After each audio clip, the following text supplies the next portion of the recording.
So first up, Kat, are you going to be reading this out? I guess so. Okay, all right.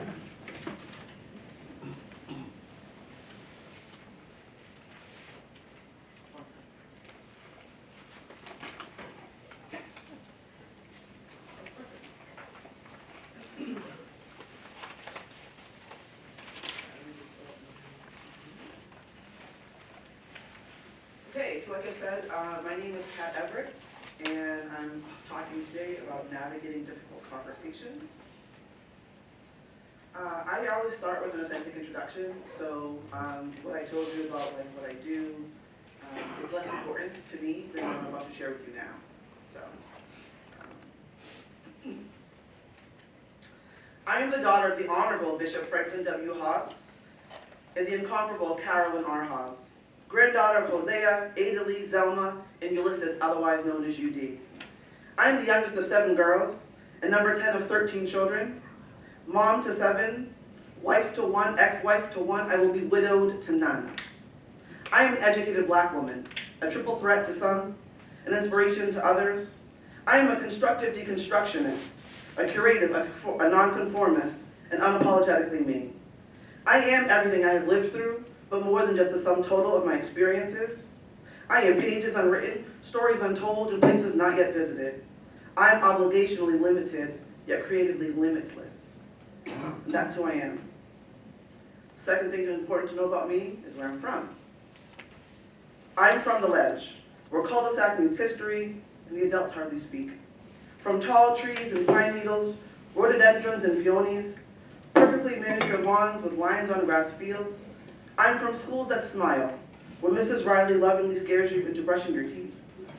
I am from chicken and dumplings, from calzone and shake and bake, from take all you want, but eat all you take.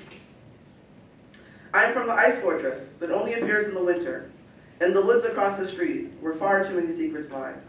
I am from dark deeds and saving grace, from my daddy's wood shop and the solitude of the pool, underwater where everything felt safe. I am from thank God for second chances, and up or down no other way.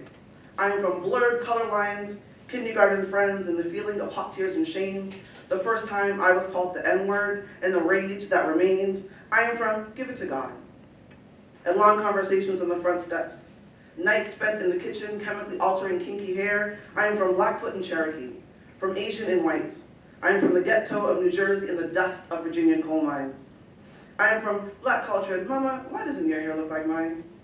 I'm from speak when spoken to, another church over in our pool. I'm from handbone and hallelujah.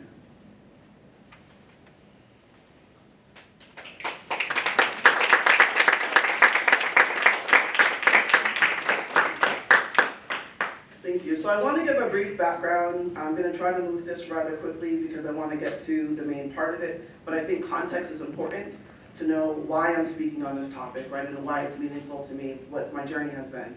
So this is a very brief, non-comprehensive overview of learning to navigate difficult conversations and intersectional topics.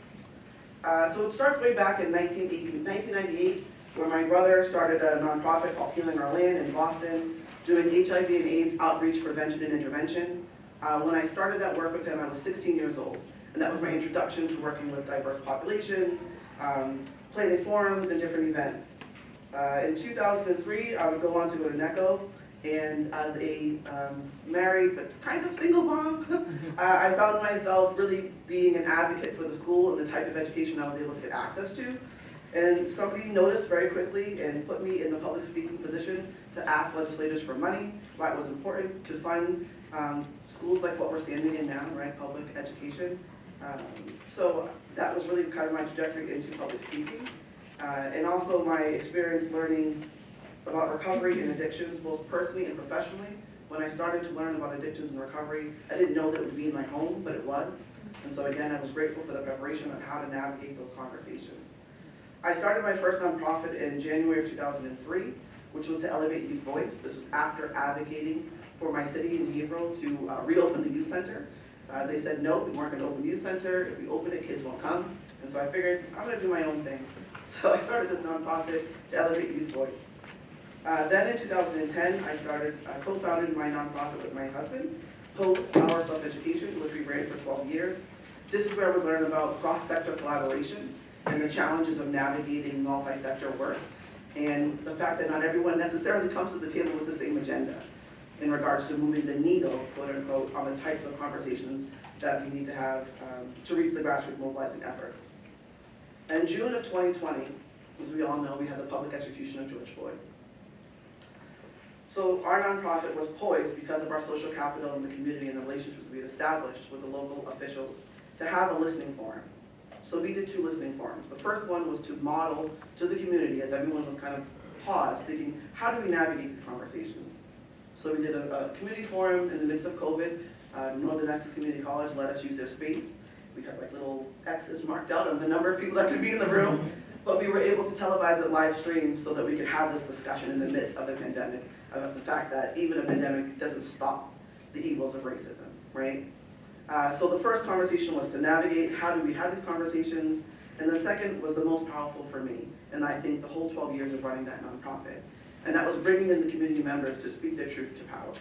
And so we had a forum that was community-run, city-supported. And what that meant was the elected officials had about a minute or 2 to kind of say their position, right, or whatever sentiments they wanted to say. And then they had to shut up and listen to their constituency speak to them.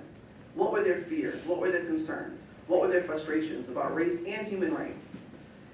And so we did that forum, and again, that was streamed live, and that's something that I'm very proud of, but it was, again, kind of navigating those difficult conversations about intersectional topics. And then in March of 21, I started my LLC and my consultancy. My inclusion story, which is really important to, again, kind of like navigating the work that I do. I have the greatest job in the world. I get to help people curate inclusive spaces every day in one way or another. My journey into adulthood has very much been an ugly duckling type of story. Growing up in a predominantly white community as a shy, introverted Black girl, the daughter of a Pentecostal bishop and a predominantly Catholic community, being number 10 of 13 children, and someone who struggled with body dysmorphia, I either blended into the background or found myself sticking out like a sore thumb. It has been through navigating these challenges and being compelled to have difficult conversations that I found my superpower. In creating my business, I have found a way to stand up unafraid. I have grown into an authentic person who loves who she is today and who is acutely aware of the power that I carry within me. I get to use this power for transformative culture shifting in order to foster places of belonging and to fill my personal mission statement of constantly cultivating community whenever and wherever possible. I'm going to breeze through this. So basically what I do, Everett Enterprise is a consultancy firm that my husband and I both do. Most of what I do goes through the arm of CAD Everett. Cocoa Brown is a cultural community center, healing space, and co-working space. That's in here, it's a physical building. We use the medium of art, music, and storytelling and movement to strengthen community relationships. It's also built on Paulo Freire's concept of consensualization to get people in the community to be able to see themselves visually 20 years from now. The Cocoa Connection is kind of an extension of that, and that's new work. I've been working on that since 2018, but in a predominantly white community, nobody really saw the need for this. So now, here we are in 2023, and everyone is looking for, where the BIPOC business is. And so the Cocoa Connection is really about, in layman's terms, extending the collective bag, right? And so bringing forth the values and the expertise that BIPOC folks have, and particularly women of color, to the forefront, where people can see them as skills that are worth being paid for, excuse me, and that are missing from many different sectors of our community. Like I said, my husband and I are the ones who do Everett Enterprise. That is the handsome love of my life and myself. So let me get back to my notes here and quickly navigate through this. So I want to lean off the direct dialogue that I have day to day in my consultancy. The community-wide difficult conversations are important, but because they tend to be one-directional, speaker talking to audience, etc., I want to talk more about the intimate, our place, time-bound dialogues between this work of social justice, DEIB, diversity, equity, inclusion, and belonging. That is the shifting of minds and hearts, where the real transformational work happens. A rally is great and has a purpose, but what are you thinking about when you go home? And how is that shaping your day-to-day dialogues you're having with your sphere of influence? That is what I want to impact as an activist. With that said, these are things that I want to recommend in navigating difficult conversations about race, injustice, inequality, social identity, and etc. 1, have a strong sense of self. This could be through identity or authenticity. It is all about finding your personal center. For me, that's art. Art is an intersection of culture, encounter, and spirituality for me. It helps me to center myself, and I use it in whatever way I might need for that dialogue. Sometimes, if I'm going into a room that triggers my imposter syndrome, for example, I will use the piece that reminds me of who I am, and who my ancestors are, and the invisible army that I carried with me into every space.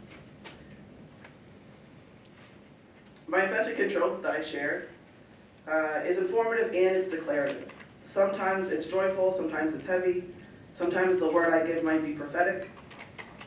I heard an artist from New Orleans once say, use whatever you have on hand, whatever you've got in your pocket. Whatever you find that centers you, it could be earrings, it could be a bow tie, it could be shoes, it could be the socks that you wear. Find your center and bring it into the space with you. Be aware of energy. I say all the time, what I do is energy work.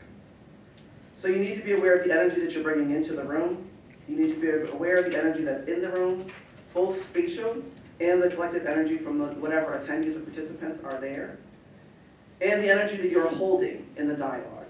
Be sure that you have a way of releasing that energy that does not serve you when the dialogue is finished. Don't skip the hard part. Deal with the discomfort. But set the stage for a brave dialogue.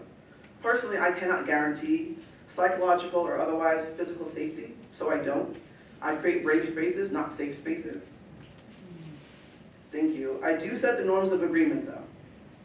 I get input whenever I can from all involved because consensus is important, or I model it when I can't do that for the sake of time. But it is important to set the stage for the collective accountability on how the session will go. It's not just up to the facilitator, it's up to everybody who's going to be a part of that dialogue. You don't need to fight every battle. My work is grounded in transformative learning pedagogy. This means that I participate in what I'm facilitating, and this allows me to feel the energy of the space, and pay attention to the attendees and participants, and know when to move, and how to pivot when folks get stuck to help them get unstuck. I also know when to lean in and challenge critical thinking. I lean on my intuition and read the room to be aware of any messages that they might be sending me. Again, facilitation is not the same as declaration or even as disseminating education.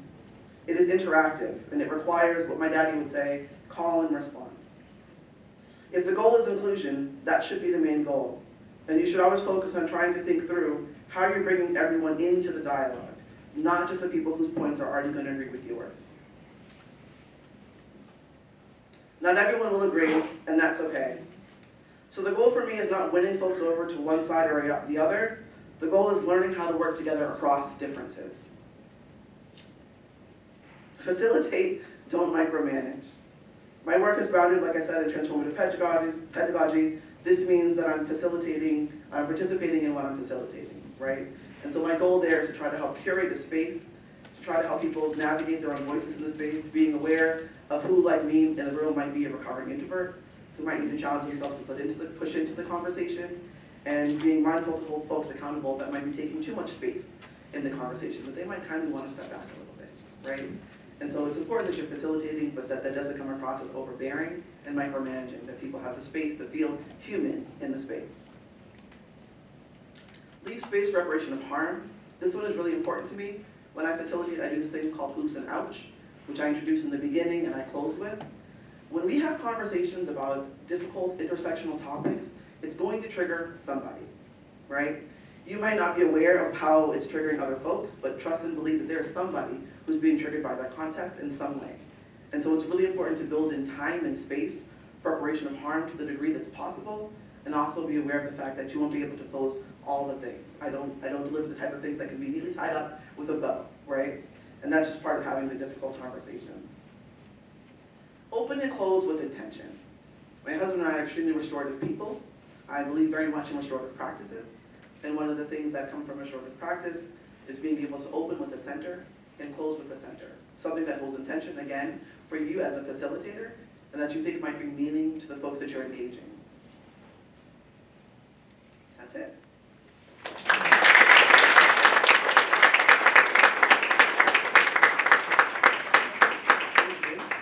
Okay, don't leave just yet, thank you.